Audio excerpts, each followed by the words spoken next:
নমস্কার বন্ধুরা, welcome to Bithi's kitchen. Bithi's কিচেনে সবাইকে স্বাগত। আজকের রেসিপি নিরামিষ সবজি ভাপা। যে কোনো নিরামিষ দিনে গরম গরম ভাতে যদি এই রকম সবজি ভাপা থাকে তাহলে আর অন্য কোনো পদ লাগবে না। এটা দিয়েই সমস্ত ভাত খেয়ে ফেলতে পারবে। শুধুমাত্র ভাতই নয়, রুটি, পরোটা সব কিছুর সাথে কিন্তু দারুণ লাগে। কালারটা দেখেই মনে হচ্ছে কতটা সুস্বাদু হয়েছে। আশা করছি এই রেসিপিটা তোমাদের সকলেরই ভালো লাগবে।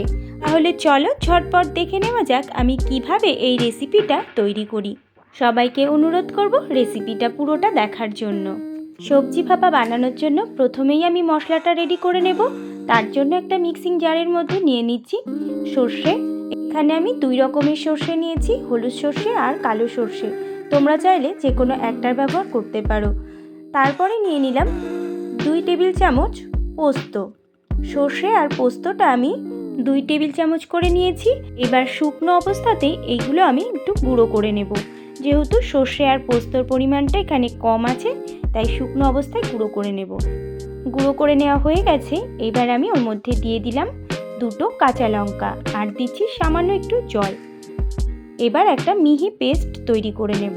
মিহি পেস্ট তৈরি করে নেওয়া হয়ে গেছে।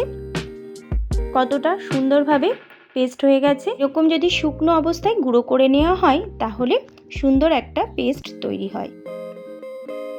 এইবার আমি একটা টিফিন বাটি নিয়ে নেব। এরকম স্টিলের টিফিন বাটি কিন্তু নিতে হবে সবজি ভাপাটা করার জন্য। তারপরে মশলার পেস্টটা আমি টিফিন বাটির মধ্যে দিয়ে দিলাম।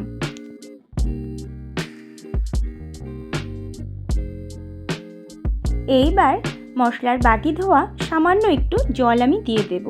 যেহেতু মশলার বাটিতে অনেকটা পরিমাণে লেগে আছে, তাই একটু জল দিয়ে দেব। এখানে কিন্তু খুব বেশি জলের ব্যবহার করার দরকার নেই। তারপরে দিয়ে দিলাম পরিমাণ মতো লবণ আর দিয়ে দিচ্ছি হলুদ। সামান্য একটু হলুদ দেব। আর টেস্টটাকে ব্যালেন্স করার জন্য দিয়ে দেব সামান্য একটু চিনি। এইবার দিয়ে দেব 1 টিস্পুন কাঁচা সর্ষের তেল।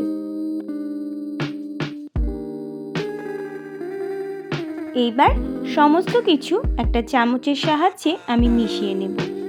এইভাবে মিশিয়ে নিলেই কিন্তু রেডি হয়ে যাবে আমাদের আজকে ভাপার মশলা। খুব ভালোভাবে মিশিয়ে আমি এটা সাইডে রেখে দেব।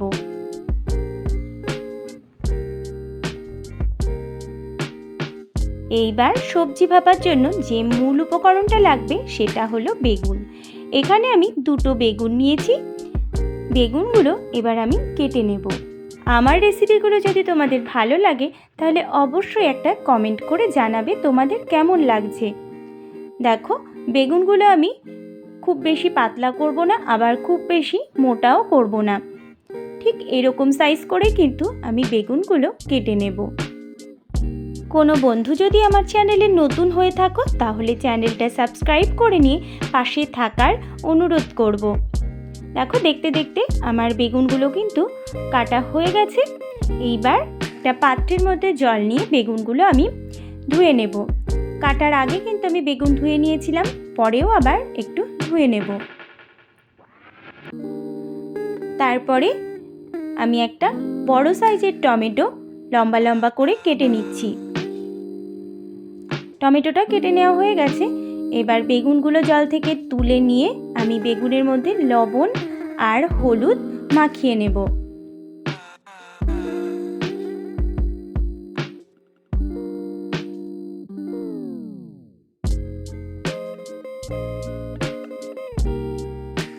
লবণ আর হলুদ মাখিয়ে নেওয়া হয়ে গেছে। এইবার বেগুনগুলো আমি ভেজে নেব। তার জন্য কড়াইতে দিয়ে দিলাম সর্ষের তেল। তেলটা আমি খুব ভালোভাবে গরম করে নেব। তেল গরম হয়ে গেছে। এবার আস্তে আস্তে বেগুনগুলো ভেজে নেব। এই সময় আমি গ্যাসের ফ্লেম মিডিয়াম টু হাইতে রেখেছি। মিডিয়াম টু হাই ফ্লেমে বেগুনগুলো ভেজে নেব। বেগুনগুলো আমি 80 থেকে 90% ভেজে নেব। বেগুনগুলো কিন্তু একটু লাল লাল করে ভেজে নিতে হবে। বেগুনগুলো ভাজা হয়ে গেছে। এইবার তুলে রাখবো। বেগুন তুলে নেওয়া হয়ে গেছে। এবার ওই তেলের মধ্যেই আমি দিয়ে দেব কেটে রাখা টমেটোগুলো। টমেটোগুলো ভাজার সময় লবণ হলুদ কিছুই কিন্তু ব্যবহার করব না, না হলে টমেটোগুলো একদম গলে যাবে। টমেটোগুলো আমি 2-3 মিনিটের জন্য ভেজে নেব। বেশি গলে গেলে খেতে একদমই ভালো লাগবে না। দেখো টমেটো ভাজা হয়ে গেছে, এবার তুলে রাখবো। ঠিক এইরকমভাবে কিন্তু টমেটোগুলো ভেজে নিতে হবে।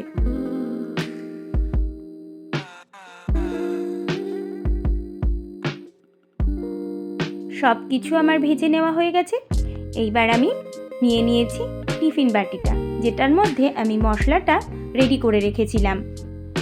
এইবার ভেজে রাখা বেগুনগুলো আমি মশলার মধ্যে দিয়ে দেব।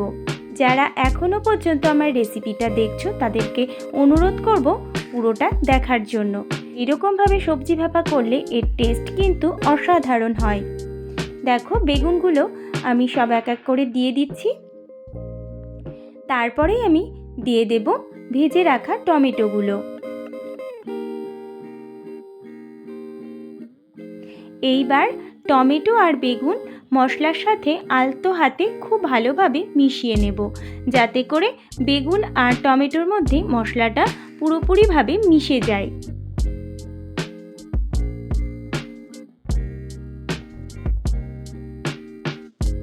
বেগুন টমেটো মশলার সাথে ভালো করে মিশিয়ে নেওয়া হয়ে গেছে। এইবার আমি ওপর থেকে দিয়ে দেব ধনেপাতা। কুচিয়ে নেওয়া কিছুটা ধনেপাতা আমি এখানে দিয়ে দেব। এই রেসিপিতে ধনেপাতাটা অবশ্যই কিন্তু ব্যবহার করার চেষ্টা করবে, তাহলে এর টেস্ট দ্বিগুণ বেড়ে যাবে। আর দিয়ে দিচ্ছি কয়েকটা চেরা কাঁচা লঙ্কা। ঝালটা অবশ্যই তোমরা তোমাদের পছন্দ মতো ব্যবহার করবে। আমি এখানে 4টে চেরা কাঁচা লঙ্কা দিয়েছি। ব্যাস, এখন বাটির ঢাকনাটা আটকে দেব। সবজি ভাপানোর জন্য একদম আমাদের রেডি হয়ে গেছে। অন্যদিকে সবজি ভাপানোর জন্য আমি একটা কড়াইয়ের মধ্যে দিয়ে দিয়েছিলাম জল। জলটা খুব ভালোভাবে গরম হয়ে গেছে। তারপরে আমি একটা স্ট্যান্ড বসিয়ে দিয়েছি। স্ট্যান্ড বসিয়ে আমি টিফিন বাটিটা বসিয়ে দিলাম। এবার ঢাকা দিয়ে 15 থেকে 20 মিনিটের জন্য আমি ভাপে বসিয়ে রাখবো। যেহেতু এখানে বেগুন আর টমেটো খুব ভালোভাবে ভেজে নেওয়া আছে, তাই সেদ্ধ হওয়ার কোনো ভয় নেই। 15 থেকে 20 মিনিট ভাপিয়ে নিলেই কিন্তু হয়ে যাবে। গ্যাসের ফ্লেমটা আমি লো টু মিডিয়ামে রেখে ভাপে বসিয়েছিলাম। 15 মিনিট পরে ঢাকাটা আমি তুলে নিচ্ছি। ভাপানো আমার একদম হয়ে গেছে। গ্যাসের ফ্লেমটা অফ করে আমি খুব সাবধানে এটা ঠান্ডা করার জন্য রেখে দেব। টিফিন বাটিটা আমি খুব সাবধানে তুলে নিচ্ছি। যতক্ষণ না ঠান্ডা হচ্ছে ততক্ষণ কিন্তু আমি ঢাকনাটা খুলবো না। দেখো ঠান্ডা হয়ে গেছে। এবার ঢাকনাটা আমি খুলে নিলাম। তৈরি হয়ে গেছে আজকে আমার সবজি ভাপার রেসিপি। দেখেই কতটা লোভনীয় লাগছে। আর নিরামিষ দিনে একবার হলেও অন্তত এইভাবে সবজি ভাপা বানিয়ে দেখতে পারো। আশা করছি ভীষণ ভালো লাগবে। এর টেস্ট এতটাই সুন্দর হয়, গরম ভাতের সাথে তো অসাধারণ লাগে। আর শুধু ভাত নয়, রুটি পরোটা সব কিছুর সাথে কিন্তু খুবই ভালো লাগবে। যারা বেগুন খেতে একদমই পছন্দ করে না, তাদেরকে যদি এরকমভাবে রান্না করে দেওয়া হয়, তারা কিন্তু বারবার খেতে চাইবে। তাহলে বন্ধুরা, আমার আজকের এই নিরামিষ সবজি ভাপার রেসিপি যদি তোমাদের ভালো লাগে, তাহলে অবশ্যই একটা লাইক করবে আর কমেন্ট করে জানাবে তোমাদের কেমন লাগলো। তোমাদের সুন্দর সুন্দর কমেন্ট আমার রান্না করার উৎসাহ আরও বাড়িয়ে দেয়। আর আমার চ্যানেলের নতুন বন্ধু হয়ে থাকলে চ্যানেলটা সাবস্ক্রাইব করে নিয়ে পাশে থাকার অনুরোধ করব। আর পাশে থাকা বেল আইকনটা অবশ্যই একবার প্রেস করে দেবে, কারণ আমি যখন চ্যানেলে কোনো নতুন রেসিপি দেব তোমাদের কাছে খুব তাড়াতাড়ি পৌঁছে যাবে। আজ তাহলে আসি, আবার হাজির হব অন্য কোনো রেসিপি নিয়ে।